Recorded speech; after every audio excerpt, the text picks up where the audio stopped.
और master stroke में अब बात उन 493 मिनट्स की जिसके दौरान एक विमान के यात्रियों की जान हवा में अटकी रही। सोचिए, अगर आप किसी विमान में अंतर्राष्ट्रीय यात्रा कर रहे हो और आपको यह पता चले कि इस फ्लाइट में तो बम रखा हुआ है, तो उस विमान के यात्रियों पर क्या बीतेगी। ईरान से चीन के लिए चली एक फ्लाइट में आज बिल्कुल यही हुआ। यह फ्लाइट कई घंटों तक भारतीय एयर स्पेस में भी रही और दिल्ली में उतरने के लिए परमिशन मांगती रही। हालांकि भारत ने साफ कर दिया कि अगर इमरजेंसी लैंडिंग करनी है तो फिर या तो चंडीगढ़ या जयपुर में कर सकते हैं।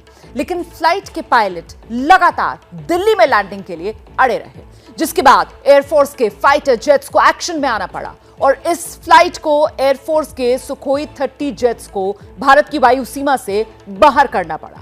इस पूरे सस्पेंस और ड्रामा की विस्तृत रिपोर्ट अब आप देखिए।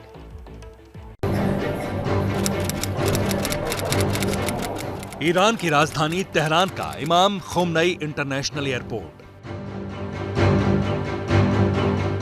सुबह के 4:17 भारतीय समय के मुताबिक सुबह 6:17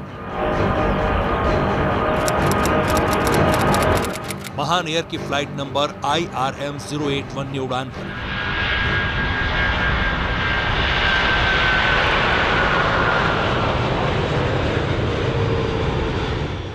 विमान को चीन के ग्वांगझू शहर जाना था।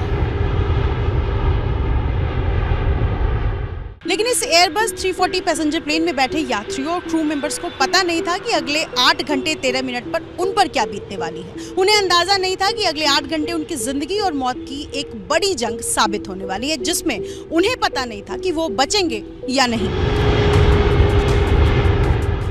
विमान पाकिस्तान से जैसे ही भारत की सीमा में दाखिल हुआ, लाहौर एयर ट्रैफिक कंट्रोल यानी ATC से दिल्ली ATC को जानकारी दी गई कि इस प्लेन में बम हो सकता है।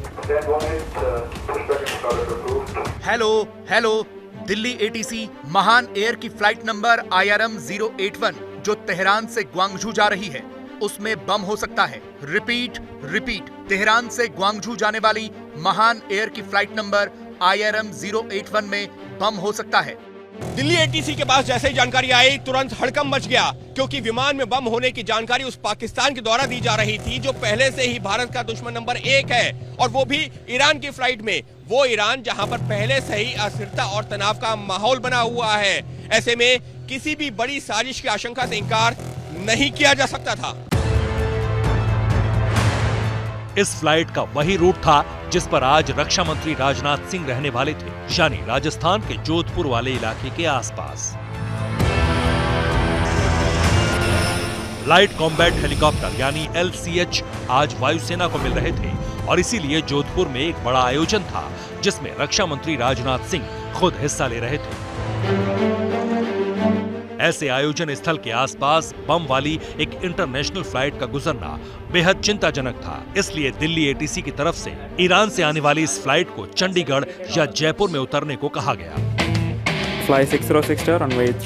सुबह करीब 10:30 बजे का वक्त था जब दिल्ली ATC की तरफ से जयपुर ATC को फोन करके कहा गया कि एक इंटरनेशनल फ्लाइट की जयपुर एयरपोर्ट पर इमरजेंसी लैंडिंग करवानी है। जयपुर एयरपोर्ट की तरफ से पुलिस को तुरंत एयरपोर्ट पहुंचने को भी कहा गया और पुलिस मौके पर पहुंच भी चुकी थी। लेकिन उसके बाद ATC को यह जानकारी मिली कि अब उस फ्लाइट की इमरजेंसी लैंडिंग नहीं करवानी है।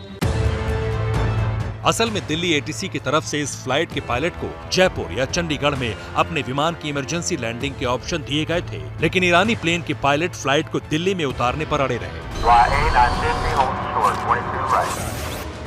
IRM 081 आप अपनी फ्लाइट की इमरजेंसी लैंडिंग जयपुर एयरपोर्ट पर करवा सकते हैं।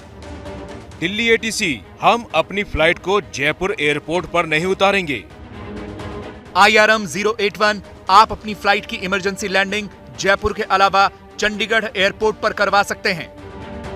दिल्ली ATC हम अपनी फ्लाइट को जयपुर या चंडीगढ़ एयरपोर्ट पर नहीं उतारेंगे, हमें दिल्ली में उतारने की इजाजत दी जाए।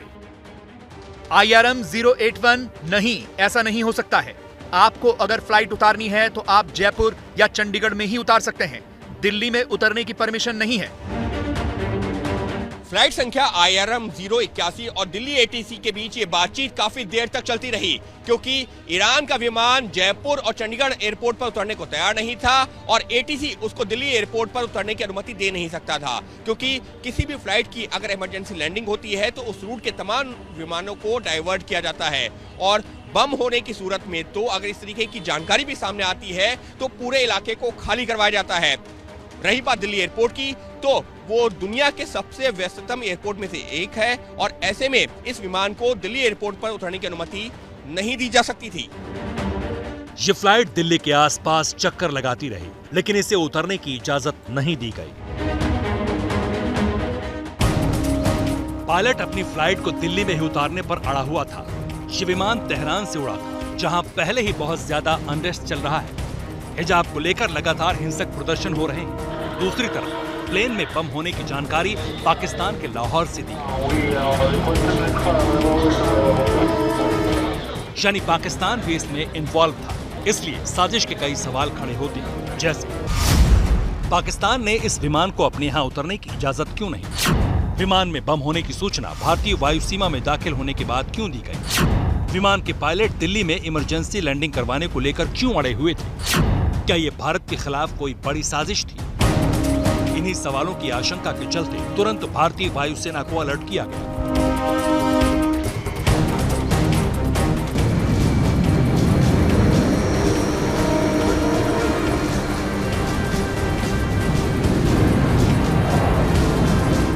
तुरंत जोधपुर और पंजाब एयरबेस से एयरफोर्स के पायलट्स को तैयार होने को कहा गया, जिसे एयरफोर्स की भाषा में स्क्रैम्बलिंग कहा जाता है। स्क्रैम्बलिंग का मतलब आपातकालीन परिस्थिति में लड़ाकू विमान की तैनाती होती है।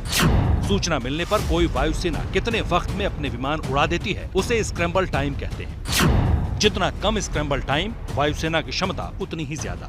फोन आते ही सायरन बजने से लेकर पायलट के तैयार होने और फिर फ्लाइट के उड़ने तक के टाइम को स्क्रैम्बल टाइम कहते हैं। इस प्रक्रिया में औसतन 4 से 5 मिनट से ज्यादा का वक्त नहीं लगना चाहिए।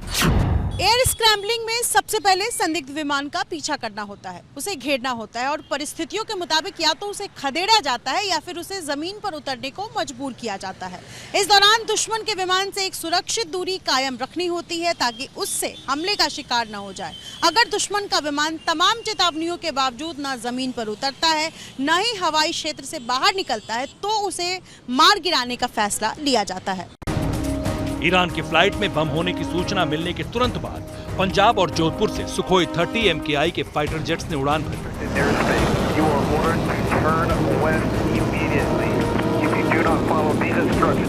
इस प्रतीकात्मक वीडियो की तरह इस विमान को सुखोई प्लेन्स घेरे हुए थे और उसे भारत की हवाई सीमा से बाहर जाने के लिए मजबूर कर रहे थे। एयरफोर्स की तरफ से कहा गया, पायलट को जयपुर और चंडीगढ़ में उतरने को कहा गया, लेकिन उन्होंने इनकार कर दिया। कुछ देर बाद तेहरान से सूचना दी गई कि इस बम की आशंका पर ध्यान नहीं देना है, जिसके बाद ये विमान अपने गंतव्य की तरफ चलता रहा। भारतीय एयरफोर्स ने प्रक्रिया के मुताबिक सारे कदम उठाए हैं। जब तक ये विमान भारतीय वायु सीमा में रहा, तब तक एयरफोर्स रडार से उसकी सतर्कता से निगरानी की गई। तो इस तरह से जो विमान सुबह तेहरान से चलकर पाकिस्तान के रास्ते होते हुए भारत में दाखिल हुआ था, उसे इंडियन एयरफोर्स के फाइटर जेट्स ने बिना किसी नुकसान के भारतीय वायु सीमा से बाहर लेकर चले गए। यहाँ से विमान बांग्लादेश में दाखिल हुआ और एक बार फिर भारतीय वायु सीमा में आ गया। लेकिन इसके बाद वो सीधे नॉर्थ ईस्ट से होते हुए चीन चला गया, जहाँ दोपहर में भारतीय समय के मुताबिक 2:30 बजे वो ग्वांगझू एयरपोर्ट पर लैंड कर गया। अब विमान में तलाशी की ये पूरी प्रक्रिया चीन में हुई, इसलिए इसकी पूरी जानकारी नहीं मिल पाई, लेकिन उम्मीद तो यही है कि इस विमान में तलाशी की सारी प्रक्रियाओं का पालन किया गया होगा। महान एयर के मुताबिक इस विमान में बम की सिर्फ अफवाह थी, इसमें कुछ भी सच्चाई नहीं थी। महान एयर ने बयान जारी किया, जिसके मुताबिक जैसे ही पायलट को फ्लाइट में बम होने की आशंका का पता चला, उन्होंने महान एयर के कंट्रोल सेंटर को अपनी जानकारी दी और बताया ये कहानी पूरी तरह से फर्जी है और फ्लाइट पूरी तरह सुरक्षित है। ऐसा लगता है कि मौजूदा अंतर्राष्ट्रीय और घरेलू परिस्थितियों में ऐसी खबरों का मतलब दिमागी शांति और सुरक्षा को डिस्टर्ब करना है।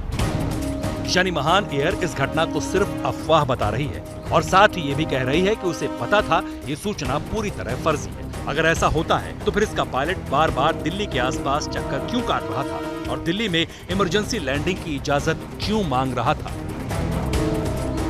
जैसे ही घड़ी का काटा दोपहर 2:30 पे आए, बबीता जी का दिल सास बहू साजिश के लिए मचल जाए और ये है इनकी बहू, पूरे दिन ऑफिस की टेंशन हो जाए गॉन जब ये करें अपना फेवरेट शो फ्री टाइम पे ऑन। इनकी तरह आप भी देखें अपना फेवरेट शो अपने टाइम पर और डाउनलोड कीजिए एबीपी लाइव ऐप अपने स्मार्ट टीवी पर।